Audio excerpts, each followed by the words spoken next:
بڑی تقریریں آپ نے بھی سنی، ہم نے بھی کی، اور علماء بھی کرتے ہیں، آپ بھی سنتے ہیں، اللہ سب کو جزا دے۔ لیکن کیا آج کے اس اجتماع میں آپ یہ عزم کر سکتے ہیں کہ جو سنیں اس پہ عمل کریں گے؟ جو چیز سمجھ میں آ گئی کہ یہ درست ہے، یہ بالکل سچی بات ہے، تو پھر ہم عمل سے کوتاہی کیوں کریں؟ میاں اتنا سن لیں نا جتنا عمل کر لیں۔ وہ ہمارے بزرگ ایک کہانی سنایا کرتے تھے کہ ایک سادہ سا دیہاتی آدمی تھا، تو اس کو کسی نے کہا کہ مولانا آ رہے ہیں تو وہ واز کریں گے، تو آپ میرے ساتھ سننے کے لیے جائیں۔ تو انہوں نے کہا ٹھیک ہے میں چلتا ہوں۔ تو مولانا نے واز کیا کہ حضور نے فرمایا استنزہوا عن البول فإن عامۃ عذاب القبر منہ، کہ پیشاب کے چھینٹوں سے بچا کرو کیونکہ قبر کا عمومی طور پہ عذاب اسی سے ہوتا ہے۔ تو کہتے ہیں کہ انہوں نے ساتھ طریقہ بھی یہ بتایا کہ نرم جگہ پہ پیشاب کیا کرو۔ اس وقت یہ واش روم اس طرح کے تو ہوتے نہیں تھے، تو نہیں تو تھوڑی سی ریت اپنے ساتھ رکھ لیا کرو، جہاں کہیں سخت جگہ ہو اور آپ کو حاجت ہو تو وہاں تھوڑی سی ریت ڈال لی تاکہ چھینٹے نہ اڑیں اور آپ کو تکلیف نہ ہو۔ تو یہ اس پہ انہوں نے سارا زور دیا، گفتگو اس عنوان سے تھی۔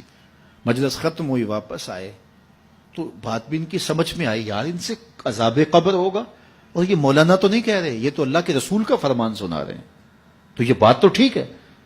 تو انہوں نے سفر میں اپنے ساتھ ریت رکھنا شروع کر دی، 2-4 کلو ریت اپنے ساتھ رکھتے۔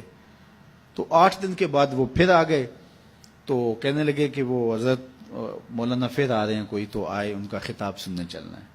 وہ کہنے لگے میں ابھی 4-5 کلو وزن اٹھا سکتا ہوں، عادی ہو جاؤں گا تو دوسرا خطبہ سن لوں گا، لیکن ہم تو روز، وہ کئی لوگوں کی عادت ہوتی ہے کہ دوپہر کو یہاں سننا، شام کو وہاں، دوپہر پھر نمبر بھی لگاتے ہیں تقریروں کے، فلاں مولوی نے زیادہ اچھی کی، اس نے تو بہت زیادہ اچھی کی۔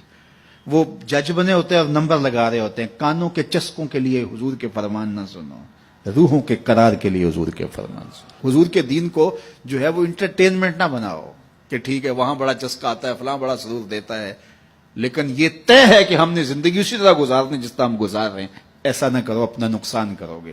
یہ زندگی اللہ کی امانت ہے، روز روز نہیں ملتی، آج گزر گئی تو کل یہ وقت ہاتھ سے نکل گیا۔ یہ عزم کرو، جو سنو، اور اگر آپ کو یقین ہو کہ جو کہا جا رہا ہے وہ سچ کہا جا رہا ہے تو پھر ہمارے پاس کوئی دوسرا راستہ ہی نہیں ہے اس پر عمل کرنے کے علاوہ۔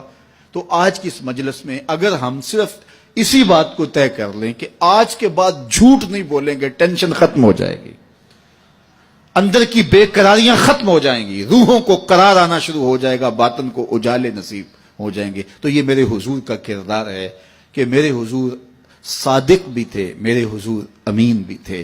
حضور کا یہ اسوہ، حضور کا یہ بتایا ہوا طریقہ، حضور کا یہ عمل اور حضور کا خوبصورت رویہ میں اور آپ اپنی روحوں میں اتارنے کی کوشش کریں۔ اس کا طریقہ کیا ہوگا؟ آج ہی سونے سے قبل 5 سے 7 منٹ کے لیے، ویسے بھی سونے کے وقت بندہ کچھ نہ کچھ سوچ رہا ہوتا ہے، تو 5 منٹ کے لیے سوچیں آج سارے دن میں نے کوئی جھوٹ تو نہیں بولا، اور آپ دیکھیں 1 2 3 4 5 اتنے جھوٹ میری زبان سے نکل گئے، تو یہ تو بہت نقصان ہو گیا۔ چلو کل کا دن انشاءاللہ احتیاط سے گزاروں گا۔ تو کل سونے سے قبل پھر دوبارہ شام کو اپنا محاسبہ کریں اور دیکھیں کہ آج تو ہم نے جھوٹ نہیں بولا، اور اگر آپ نیچے آ رہے ہیں تو اللہ کا شکر ادا کریں۔ پھر اگلا دن، چوتھے دن، 5ویں دن، 6ٹھے دن آپ جب سوئیں گے تو آج سارا دن اللہ کا شکر ہے مزاح سے بھی جھوٹ نہیں بولا، پھر 2 نفل ضرور پڑھنا، 2 نوافل شکرانے کے ادا کرنا۔ مالک شکر ہے میری زبان جھوٹ کی ناپاکی سے دور رہی اور میری زبان پہ آج سچ ہی جاری ہوا، اور پھر جو ہے وہ اس کو برقرار رکھنے کی کوشش کریں اور اپنا محاسبہ روز کرتے رہیں۔ چند دن کے بعد آپ دیکھنا کہ زندگی گزارنے کا نشہ آنے لگ جائے گا۔